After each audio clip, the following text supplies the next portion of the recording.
بسم الله الرحمن الرحيم الرحمن علم القرآن خلق الإنسان علمه البيان الشمس والقمر بحسبان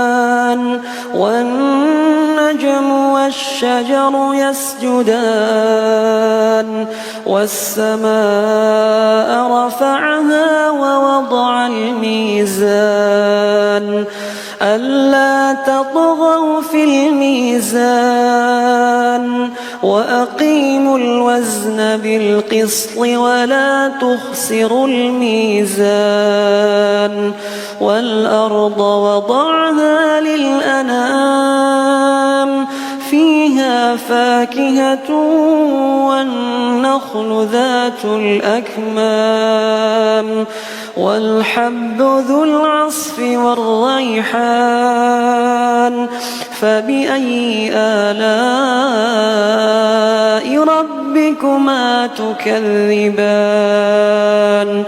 خلق الإنسان من صلصال كالفخار وخلق الجان من مارج من نار فبأي آلاء ربكما تكذبان رب المشرقين ورب المغربين فبأي آلاء ربكما تكذبان مرج البحرين يلتقيان بينهما برزخ لا يبغيان فبأي آلاء ربكما تكذبان يخرج منهما اللؤلؤ والمرجان